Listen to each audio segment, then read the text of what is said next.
शाला दर्पण के स्टाफ लॉगिन में जब आप टीएएफ फॉर्म के लिए अप्लाई करना चाहोगे तो उसके लिए आपको थोड़ी समस्या आ सकती है, क्योंकि स्टाफ लॉगिन में आपको अपना आधार नंबर, मोबाइल नंबर और ईमेल आईडी वेरिफिकेशन करना पड़ेगा। तो चलिए देखते हैं किस तरह से वेरिफिकेशन करते हैं फटाफट से, और चलिए स्टार्ट करते हैं। मैं यहाँ पर स्टाफ लॉगिन में आ चुका हूँ और आने के बाद आप ऊपर की तरफ ये 3 लाइन्स देख सकते हो। मैं 3 लाइन्स पर क्लिक करता हूँ और यहाँ पर फॉर्म वाले ऑप्शन पर क्लिक करता हूँ। नीचे की तरफ टीएएफ और एप्लीकेशन फॉर डिपार्टमेंटल सर्विस नाम का ऑप्शन शुरू हो रहा है। मैं टीएएफ वाले एरो बटन पर क्लिक कर देता हूँ। यहाँ पर आप देख सकते हैं टीएएफ टीचर फॉर्मेट सेशन 2020-21। अगर आपने नहीं भरा है तो हमारे इस चैनल पर वीडियो अवेलेबल है, आप टीएएफ भर सकते हैं, लेकिन भरने से पहले आपको ये एंट्री फिलअप जरूर करनी है। तो मैं इस पर क्लिक कर देता हूँ टीएएफ टीचर फॉर्मेट सेशन 2020-21 पर। जैसे इस पर क्लिक किया आपके सामने व्यक्तिगत सूचना प्रपत्र पर्सनल डिटेल ओपन होती है। आप चाहे तो इसे चेक कर सकते हैं। अगर यहाँ कोई मिस्टेक आ रही है तो आप इसे फॉर्मेट 10 में जाकर ही सही करें। यहाँ पर दिखने वाली सभी सूचनाओं का जो सोर्स है वो फॉर्मेट 10 है। तो आप अगर यहाँ कुछ भी अपडेट करना चाहें तो वो फॉर्मेट 10 से अपने स्कूल लॉगिन से करेंगे। ऊपर की तरफ मैं स्क्रॉल करता हूँ, यहाँ आ रहा है आइडेंटिटी डिटेल वेरिफिकेशन। हम इसको पढ़ लेते हैं एक बार। वेरिफिकेशन सूचना निम्न विवरण से संबंधित कॉलम को देखिए। रेड कलर में मैसेज आ रहा है तो उस बटन पर क्लिक करें और वेरिफिकेशन प्रोसेस संपादित करें। मोबाइल ईमेल वेरिफिकेशन के समय दिए गए मोबाइल पर या ईमेल पर ओटीपी जाएगा। सही ओटीपी एंटर करने पर वेरिफिकेशन प्रोसेस कंप्लीट हो जाएगा। इस प्रकार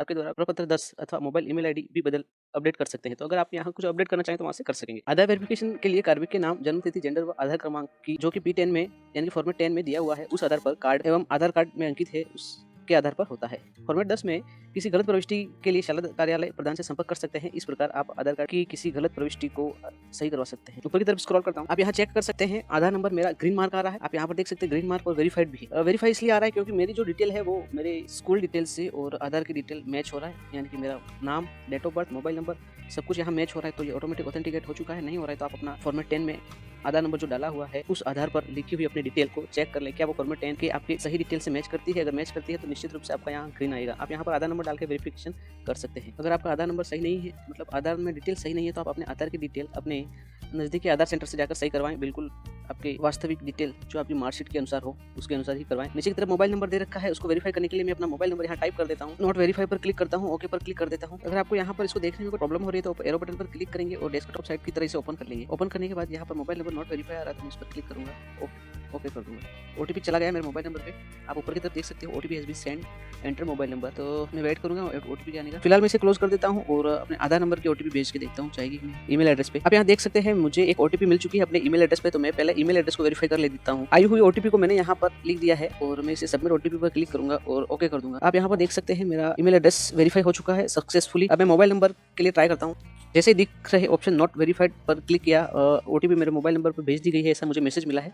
आप यहाँ चेक कर सकते हैं। ओटीपी को टाइप करूंगा और सबमिट पर क्लिक कर दूंगा, ओके पर क्लिक करूंगा। ये मैच नहीं हो रही है, मैं और ओटीपी जो आई है मेरे 2 सेंड हो चुकी है तो मैं दूसरी। आप ओटीपी भेजने के बाद थोड़ा वेट कीजिएगा, आपकी ओटीपी आ जाएगी। अगर आप बार बार सेंड करेंगे तो आप सबको समझ में नहीं आएगा कौन सी ओटीपी सही है कौन सी गलत है, तो आपको ध्यान रखना है।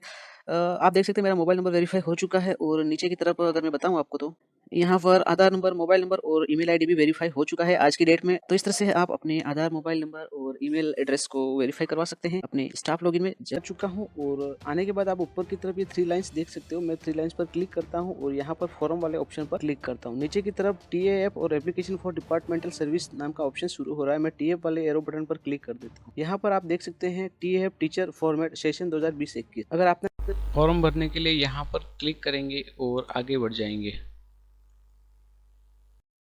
सारा विवरण यहाँ पर नजर आ रहा है। मैं नीचे की तरफ स्क्रॉल डाउन करूंगा। आप अपना प्रोफाइल डाटा चेक कर ले और आपके एसआई नंबर भरे हुए नहीं है तो आपको वहाँ पर एसआई नंबर टाइप कर देना है। एसआई नंबर टाइप करने के लिए आपको अपने एसआई की जो डायरी है या फिर उसके जो नंबर है उसको यहाँ पर टाइप कर देना है। किन्हीं परिस्थितियों में अगर आपका एसआई नंबर नहीं आया हुआ है तो उसकी जगह आप 00 करके भी इसे भर सकते हो। जब आ जाए तो आप इसे अपडेट जरूर कर लीजिएगा। मैं यहाँ पर इस ऑप्शन में यहाँ पर क्लिक करके मैं इसे डेस्कटॉप साइट में ओपन कर लेता हूँ। मैंने डेस्कटॉप साइट में से ओपन कर लिया तो मेरा सारा विवरण यहाँ पर पूरा नजर आ रहा है। सारा डाटा भरने और चेक करने के बाद मैं सत्यापित करता हूँ और आगे बढ़ जाता हूँ। अगर आप संस्था प्रदान का कार्य कर रहे हैं तो यहाँ पर नीचे वाले ऑप्शन में हाँ सेलेक्ट जरूर कर लीजिएगा। मैं सत्यापित पर क्लिक करता हूँ और आगे बढ़ जाता हूँ। आप यहाँ पर देख ही सकते हो सबसे पहले अपने यहाँ पर हमें भाग 1, भाग 2, भाग 3 नजर आ रहे हैं। हमें सबसे पहले भाग 1 को फिलअप करना है जो कि ऑलरेडी हमारे सामने खुला हुआ है। यहाँ पर आप ऊपर ही ऊपर एक पॉइंट नंबर 1.1 में आपको नजर आ जाता है जिसमें लिखा हुआ है वर्तमान वर्ष में पढ़ाई जाने वाली कक्षाएं एवं विषय। यहाँ विद्यालय लॉगिन सत्र से 18-19 में मैपिंग किए हुए के विषय ही प्रदर्शित होंगे। तो जब हमने सत्र 18-19 में जो सब्जेक्ट मैपिंग कर रखे थे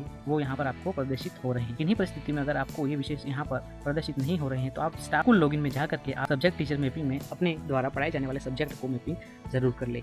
अगर आप सब्जेक्ट को मैपिंग करने का प्रोसेस आपको पता नहीं है तो इसका भी वीडियो आपको डिस्क्रिप्शन में और आई बटन पर मिलेगा। वहाँ पर क्लिक करके पहले वो वीडियो देखें, फिर यहाँ पर आकर आप इसे पूरा कर सकते हो। 1.1 मेरा ऑलरेडी भरा हुआ है। अब है 1.2 जिसमें विगत 6 माह में विद्यालय में शिक्षक की औसत भौतिक उपस्थिति को भरना है। इसमें सबसे पहले यहाँ पर कोने में दिख रही सेलेक्ट ऑप्शन पर क्लिक करता हूँ और यहाँ पर आप देख सकते हो 60% से कम, 60 से 80 और 81 से अधिक यानी 81 से अधिक। तो मैं इसे सेलेक्ट कर लेता हूँ क्योंकि मेरे गत वर्ष की उपस्थिति 81% से अधिक थी। यहाँ पर आपको इस पर क्लिक करना है, पहले इसे पढ़ लेना है। अन्य विभाग संस्था में प्रतिनियुक्ति रही हो तो उस परिस्थिति में यहाँ पर हाँ सेलेक्ट करना है, अगर नहीं रही है तो वहाँ पर ना सेलेक्ट करना है। मेरे किसमें ना है इसलिए मैंने इसे ना सेलेक्ट कर लिया।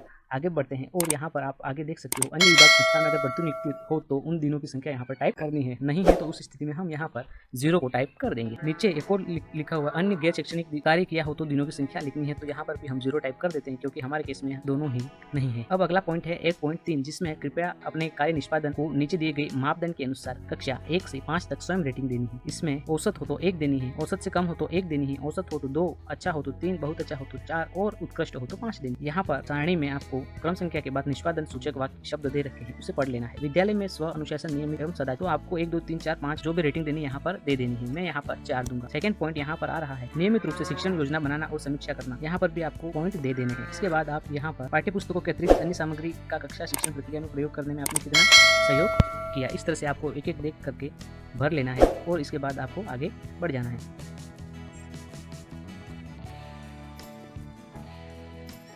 पूरी डाटा एंट्री करने के बाद नीचे योग आपको अभी नजर नहीं आएगा, वो आपको बाद में नजर आएगा। नीचे 1.4 लिखा हुआ, इसमें शिक्षण संस्था प्रदान के उक्त निष्पादन सूचकों के आधार पर संस्था प्रदान सीबीओ द्वारा इस पर कार्य किया जाएगा, तो हमें यहाँ पर कोई भी ग्रेडिंग नहीं देनी है। और 1.5 में भी यह हमारे लिए नहीं है, यह संस्था प्रदान या फिर नियंत्रण अधिकारी के लिए है। तो हम यहाँ पर सेव एंड नेक्स्ट बटन पर क्लिक कर देते हैं। जैसे हमने इस पर क्लिक किया, कुछ प्रोसेस होने के बाद हमारा डाटा सक्सेसफुली अपडेट हो चुका है। ओके बटन पर क्लिक करते हैं और सेव एंड नेक्स्ट पर क्लिक। जैसे ही हमने सेव और नेक्स्ट पर क्लिक किया, अब हम पॉइंट नंबर 1.6 में आ चुके हैं। अब हमें इसे ध्यान से पढ़ लेना है। शिक्षक द्वारा शिक्षण कार्य को बेहतर बनाने में महसूस की जाने वाली चुनौतियाँ किन्हीं 3 बेहद कठिन चुनौतियों को घटते क्रम में वरीयता दें। वरीयता के अनुसार संबंधित बॉक्स में क्रम दें।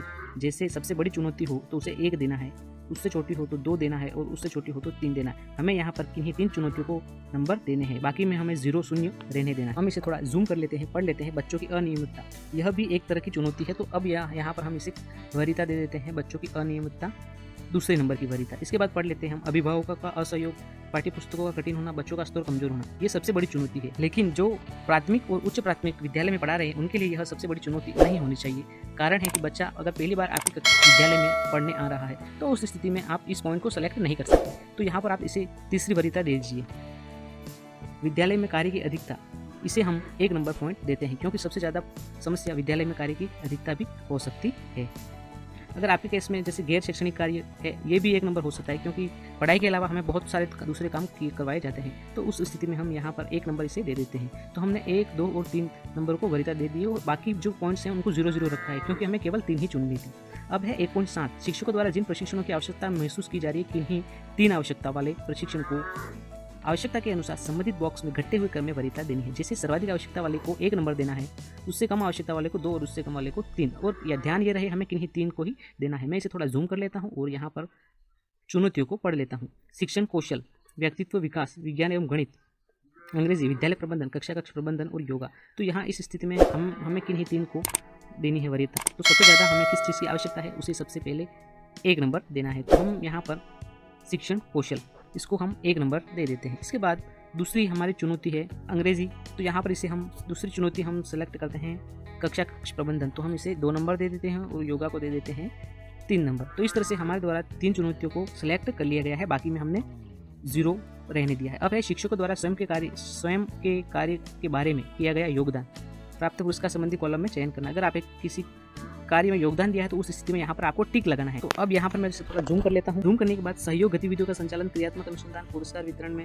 लेखन कार्य में, तो हमने लेखन कार्य में योगदान दिया तो टिक मार्क लगा देते हैं। इसके अलावा अन्य योगदान, इसमें टिक मार्क लगा देते हैं। क्रियात्मक अनुसंधान इसमें लगा देते हैं। इस तरह से आपको सूटेबल ऑप्शन को सिलेक्ट कर लेना है एंड यहाँ पर आपने अगर फॉर्म यहाँ तक फिल कर दिया है तो सेव एंड नेक्स्ट पर क्लिक कर देना है। आप देख सकते हो हमारा डाटा सक्सेसफुली अपडेट हो चुका है। हम ओके बटन पर क्लिक करते हैं और हम यहाँ से अगले पॉइंट पर ऑटोमेटिकली आ जाते हैं। यहाँ पर 2.1 में पहुँच गए हूँ। ठीक है, इसमें सबसे ऊपर है जनवरी 2018 से जून 2019 जिन प्रशिक्षण कार्यशालाओं में जिस भूमिका में भाग लिया हो उसका विवरण यहाँ पर आपको भरना है। अगर आपने कोई ट्रेनिंग ली है तो यहाँ पर उसको सेलेक्ट कर लेना है। यहाँ पर आपके द्वारा लिए गए प्रशिक्षण को सेलेक्ट कर लेना है। आपने कौन सा प्रशिक्षण लिया था, जैसे कंप्यूटर संबंधी हो, बहुस्तरीय शिक्षण हो, सिंधी हो, नवाचार आधारित आईटी प्रशिक्षण, जो भी हो उसे यहाँ पर सेलेक्ट कर लेना है। अगर नहीं है तो उस स्थिति में कोई ट्रेनिंग नहीं पर क्लिक कर देना है और यहाँ पर सेव ऑप्शन पर मैं क्लिक कर देता हूँ तो यहाँ पर ये सेव हो चुका है। ठीक है, अब है कंप्यूटर प्रशिक्षण अगर प्राप्त किया हो तो अगर प्राप्त किया तो उस स्थिति में आपको यस करना है, अन्यथा नो कर दीजिए। 3.1 में कृपया पाठ्यपुस्तक प्रशिक्षण एवं विभागीय प्रशासन की कार्यशैली के संबंध में अपने कार्य निष्पादन को नीचे दिए गए मापदंडों के अनुसार राय 1 से 5 तक रेटिंग देनी है। 1 है औसत, 1 है औसत से कम, 2 है औसत, 3 अच्छा, 4 बहुत अच्छा, 5 है उत्कृष्ट। पाठ्यपुस्तक पाठ्यक्रम कैसा लगा आपको रेटिंग देनी है। मैं आपको रिकमेंड करूंगा 3, 4, 5 यही दे। प्रशिक्षण कार्यक्रम अच्छा था। इसके बाद है एसडीएम राशन के वितरण व्यवस्था, एमडीएम राशन वितरण व्यवस्था। इसके बाद है सीबीओ प्रशासन की कार्यशैली कैसी लगी, यहाँ पर आप इसको अच्छी रेटिंग दे दीजिएगा, 5, 4 जो भी हो। इसके बाद नोडल प्रशासन की कार्यशैली, जैसी भी आपको उनकी कार्यशैली लगी हो आप अपने अनुसार रेटिंग दे दीजिए। संस्था प्रधान इंचार्ज की कार्यशैली वो भी आपको अपने अनुसार रेटिंग दे देनी है। इसके बाद है एसएमसी का विद्यालय गतिविधियों में सहयोग, एसएमसी के जो सदस्य हैं उन्होंने कितना सहयोग किया उसके अनुसार आप रेटिंग दे दीजिए। विद्यालय निरीक्षण अधिकारियों के परिवीक्षण का स्तर किस तरह का था उसको भी यहाँ आप रेटिंग दे दीजिए। इसके बाद आप इसे ऊपर की तरफ स्क्रॉल करके दिख रहे सेव बटन पर क्लिक कर दीजिएगा। यहाँ पर डाटा सक्सेसफुली आ चुका है, ओके पर क्लिक कर देते हैं। इस तरह से मैंने अपना TAF फॉर्म फिल कर दिया है। ओके पर क्लिक करके मैं आपको बता देता हूँ, अगर आपको ऐसा लग रहा है कि आपने अपना TAF फॉर्म सही भर दिया है तो आप TAF का फाइनल डाटा लॉक कर दीजिएगा। अगर आप संतुष्ट नहीं हैं तो ऊपर जाकर दिख रहे इस भाग 1 बटन पर क्लिक करके पुनः आप इसका निरीक्षण देख लीजिएगा और इसके बाद आपको इसको फाइनल यहाँ पर TAF फाइल डाटा लॉक करे पर क्लिक करके इसे लॉक कर देना है। दोस्तों इस वीडियो में बस इतना ही था। जल्द मिलते हैं एक नए वीडियो के साथ। तब तक के लिए आप हमारे चैनल को सब्सक्राइब कर लीजिए और बेल आइकन में दबा दीजिए और ऑल सेलेक्ट कर लीजिए। आने वाले वीडियो का नोटिफिकेशन सबसे पहले आपको मिलेगा।